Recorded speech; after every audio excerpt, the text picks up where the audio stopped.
अस्सलाम वालेकुम दोस्तों, क्या हाल है? ठीक हो? दुआ खैरियत से हो सब? तुसीं साढ़े वेखदे पे यूट्यूब चैनल शफकत ब्लॉग ते मैं थोड़ा अपना शफकत। जो दोस्त साढ़े चैनल ते नए आन जल्दी जल्दी साढ़े चैनल को लाइक करो, शेयर करो, कमेंट करो, सब्सक्राइब करो ताकि चलते हैं ਅਸੀਂ अपने चैनल की तरफ। साढ़े चैनल पोल्ट्री की तरफ सारे दोस्तों को पता है पोल्ट्री मुतलक मालूमात देना साडा पोल्ट्री नाल तल्लक है। तो पोल्ट्री मुतलक ही ਅਸੀਂ मालूमात दे सकते हैं दोस्तों को। अक्सर भाइयों के सवाल पूछण आ जांदे ने, काफ़ी सारे सवाल लोगों ने पूछण, उन्हां सवालों के जवाब देने अज ते नाल ही अपने शैड दे अंदर तुहानूं लै जाने विजिट करने हाउस दा कि हाउस दे विच किस तरह चूजे दी रिक्वायरमेंट हुंदी, केह् मसले हुंदे न। इक्वलाई दे मुतलक सवाल सी काफ़ी सारे दोस्तों का, वो इक्वलाई की वीडियो मैं पिछे अपलोड कर दी, वो भी तुहानूं मिल सकती है। पंखे के टाइमर का सवाल सी असगर साहब का, वो भी भाईजान वीडियो अपलोड है पिछे चैनल साढ़े उत्ते, ना मिले तो मजीद तुसीं मैं तुहानूं डिस्क्रिप्शन उसका लिंक दे देसा।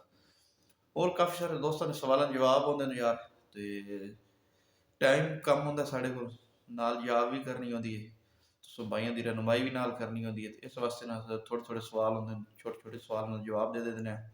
चलते हैं अपने शैड के अंदर, तो शैड के अंदर जनाब मैं थोड़ा सारे सवालों के जवाब नाल शैड का विजिट भी कराने, किस तरह विजिट करना, केह् करना केह् नहीं करना। अज का जो सारा टॉपिक है ना, अज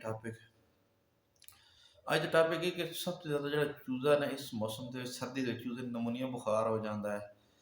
नमूनिया बुखार के मतलब कि अज नाल दसांगे, टैंपरेचर नहीं पूरा होंदा, वो वजूहत भी अगे वीडियो अपलोड की मजीद फिर नाल दसांगे। और उस अलावा जनाब साढ़ा चूज़ा जनाब 7वें दिन का, 7वें दिन चूज़े का वेट क्या होना चाहिए, फीड कितनी उन्होंने खा लेनी चाहिए, FCR की होनी चाहिए, ये सारी चीज़ें डिस्कस करांगे। चलते हैं अपने अपने शैड की तरफ। जी भाई जान, असी आ गए अपने शैड के अंदर, फीड जानवर में पा रहे हैं, तक्को जी फीड पा रहे हैं। फीड किस तरह जानवर थोड़ा खा रहा है। ब्रूटर तो फिर स्टार्ट होना ही होना है ना, ब्रूटर तो चलना ही चलना है ना। ब्रूटर तो कोई इशू नहीं है, ब्रूटर तो सर्दी चाहिए जो मौसम में थोड़ा ब्रूटर चाल ही रहना है। गर्म हवा चेक की करो तो नहीं, गर्म हवा नहीं आ रही तो तो चेक की करो ब्रूटर गर्म हवा आ रही है या ठंडी आ रही है, लाजमी चेक की करो। इस तरह के हाथ करके गर्म हवा आती है या नहीं, गर्म हवा ब्रूटर चेक की, सारी चीज़ें छोटी छोटी चेक की। ये दोस्तों साढ़ा 7 दिन का वेट कितना आया उसकी, अच्छा 10वें दिन का माशाल्लाह चूज़ा है। गैस करो साढ़ा वेट कितना आया उसमें माशाल्लाह जी, क्योंकि माशाल्लाह जानवर के ना साइजिंग मैंने कोई नज़र आती, उन्नी भी साइजिंग है। अगर कोई ज़्यादा साइजिंग हो तो कमेंट्स करके सानूं दस सकते भाई जान, भाई साइजिंग का केयर रूल है। और असी जनाब फीड लैना चलाने 7वें 8वें दिन 8वें दिन फीड लैना इंशाल्लाह, फीड लैना भी चलावांगे। यह चीज़ नाल तुहानूं चेक करा रहे हैं, वाटर लैंड थोड़ी जी नीवी अच्छे चेक के रखो इस जगह तो चूज़ा जो थोड़ा इस तरह पानी पी सके, खड़ के पानी रेगूलेटर तले डब्बे तुम अगे भी दसे फिर भी तुम दसते हैं किस तरह डब्बे शब्बे रेगूलेटर तले रख देते करो ताकि लीकेज शीकेज पानी थोड़ा लैना जड़ियाँ थोड़िया ना सुखियाँ रहा गिलियाँ ना हो। छोटी छोटी चीज़ों के नाल फोकस किसा करो, उस बाद प्लेटा फीड लैना बर्तन चीज़ों से कवरिंग कर सो तो थोड़ा काम बन सी, नहीं तो थोड़ा काम नहीं कभी भी बन सकता। और इक्वलाई का सवाल का जवाब देता, उस बाद ब्रूडिंग का थोड़ा मैं दसा यार कि वेट साढ़ा कितना वेट आना चाहिए सी मैक्सीमम। तुम दोस्त जनाब सारे कमेंट्स करो, अपना तजर्बा शेयर करो, फिर असी थोड़ा दसी है वेखो जी माशाल्लाह 57 नमी पूरा बिल्कुल ओके, 36 टैंपरेचर है, माहौल वेखो चूजे तो माशाल्लाह जी। अच्छा लैना तो खास कर ना वाटर लैना जी इन्हें सफाई बहुत ज़्यादा जरूरी है। टाक्सन इंटैट्रस इन्होंने चीज़ों तुम बच के रहते हो, टाक्सन तो इंटैट्रस इन सारी चीज़ों तो तुम बचे रहते हो। ये लाजमन शेर की इस तरह बल्ब जड़े लाजमी लाया करो। बल्ब होल्डर साढ़ा खराब होया खला वेख्या ने, ये होल्डर हम खराब है, जो होल्डर ठीक हो तो लगेगा। बल्ब का होल्डर साढ़ा खराब होया खला, तो होल्डर ना होने की तरह थोड़ा थोड़ा अंधेरा भी होता, जानवर भी फिर बह जाता, फिर जानवर महसूस भी कराता है। तो ये सारी चीज़ें थोड़ा थोड़ा फोकस किया करो, लाजमन चीज़ें करो। डेक के सुराख एक दूसरा बंद, एक खुला एक बंद, एक खुला एक बंद, इस तरह लाजमी रखे करो। क्योंकि जो डेक होती है हीट बैक साइड से ज़्यादा हो जाती है, बैक साइड से हीट अगर थोड़ी ज़्यादा हो सी, फ्रंट से हीट थोड़ी कम हो सी, इस वास्ते ना बैक साइड से हीट थोड़ा ज़्यादा हो जाती है, तो फोकस लाजमी रखा करो। और डेक जी सेंसर इस जगह सेंसर है ना, इस जगह डेक तो हवा आ रहा है, इतने सेंसर ना हो थोड़ा टैंपरेचर आए, दोनों सुराख बंद करो, तो पेंट का खराब जो वो भी ना हो, थोड़ा सेंसर होना चाहिए इस जगह से अगे करके इतने करके सेंसर हो, क्योंकि जिन्हें काफ़ी सारे दोस्तों नहीं पता उन्हें की मालूमात शेयर नाल करते रहने यार, मुझे इल्म होता रहा भाई। कि वेखो ना वाटर लैना तो पानी चेक किया, इस तरह पानी चेक किया, पानी आ रहा थले ठीक है जी, पानी आ रहा है। तो फीड के मसाइल हैं, छोटे मोटे मसाइल हैं। सर्दियों में बहुत ज़्यादा मसाइल बनते हैं भाई जान, इस कवरिंग की करो, लाजमी कवरिंग की करो। जानवर फीड किस तरह खा रहा है, वेट चेक की करो। और फ्लैशिंग का सवाल थी भाई जान, फ्लैशिंग फुरसा वेट मैं रिक्वायर्ड करदा कि फुरसा वेट की फ्लैशिंग ही लाई करो। फुरसा वेट की जी फ्लैशिंग है सब कुछ फ्लैशिंग है।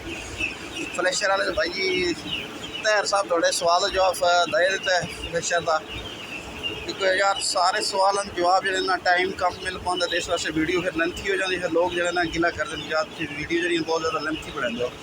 फ्लैशर फुरसा वेट का उन्होंने सवाल सी असी चीनी की फ्लैशिंग लैने, दुध की भी लैने। यार चीनी की फ्लैशिंग मैं दस दिन अगे भी वीडियो एक अपलोड है पिछले फ्लैशिंग के मुतालिक मुकम्मल। चीनी 10 ग्राम ताई, 10 ग्राम तो थले थले फ्लैशिंग नहीं है, 10 उत्ते फ्लैशिंग है, 10 ग्राम थले थले इलेक्ट्रोलाइट शामिल हो गई है।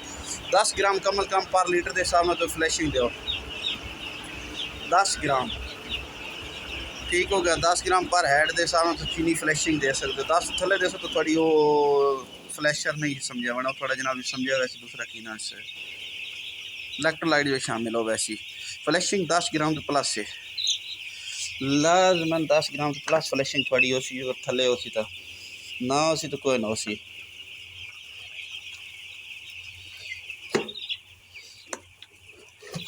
फ्लैशिंग 10 ग्राम तो प्लस फ्लैशिंग हो। उस बाद इलेक्ट्रोलाइट थोड़ा देसी तरीके का इलेक्ट्रोलाइट दस दें। इलेक्ट्रोलाइट गर्मियों के चलता है लेकिन सर्दियां लोग नहीं लेंगे, लेकिन याद रखें करो इलेक्ट्रोलाइट असल काम ही सर्दियों के, सर्दियों का ही इलेक्ट्रोलाइट एक्टा में ज़्यादातर, क्योंकि ब्रूडर चारे होंगे इलेक्ट्रोलाइट की कमी होती है और विटामिन डी की, विटामिन डी और इलेक्ट्रोलाइट का कंपोजिशन दस देव।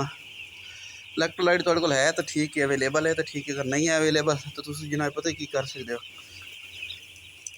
तुसी की कर सकते हो। इलेक्ट्रोलाइट नहीं है थोड़े कोल तो तुसी इलेक्ट्रोलाइट थोड़े कोल नहीं है तो तुसी जनाब पता की करो, इसका बेहतरीन और सोल्यूशन है, हल है कि इलेक्ट्रोलाइट थोड़े कोल नहीं है तो जनाब तुसी चीनी 5 ग्राम चीनी, 5 ग्राम नमक, 5 ग्राम मिठा सोडा ये मिक्स करके तुसी इलेक्ट्रोलाइट अपना कंपोजिशन कर सकते हो। इलेक्ट्रोलाइट होया थोड़ा 5 ग्राम चीनी, 5 ग्राम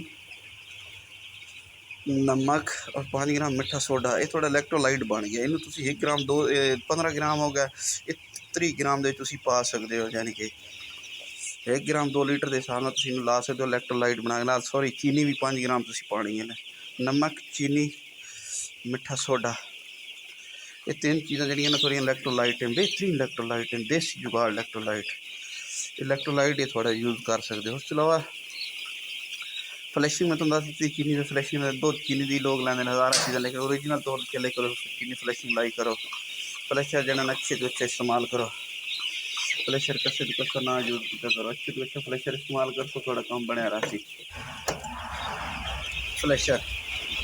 तो बाकी काफ़ी सारी चीज़ें जहाँ सवालों जवाब होंगे भाइयों के वो असी दे आने नाल कौलियां की थोड़ा दस दी सफाई चूजा टोरन की ग्रीडिंग लाजमी की करो। जा चूजे ग्रीडिंग जी नहीं होती ये पहले चौथे दिन तो बाद ग्रीडिंग करा लो, लाजमी ग्रीडिंग करा के जो छोटा चूजा उनको सैड से कर लो, सैड से चूजे करने तो बाद थोड़े चूजा जो सैड से हो जासी, छोटा चूजा जो थोड़ा सैड से हो जासी, जो चूजा थोड़ा छोटा सैड से हो जासी बकरी फीड पाओ फिराने हर चीज़ पाओ चूजा थोड़ा ज़बरदस्त हो जासी।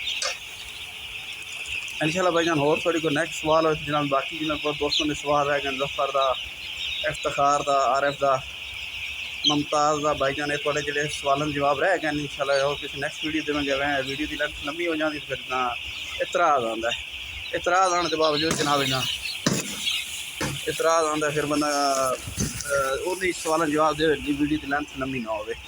मिलते हैं जनाब और किसी नेक्स्ट वीडियो के नाल, किसी और नेक्स्ट टॉपिक के नाल, तब तक अल्लाह हाफिज़।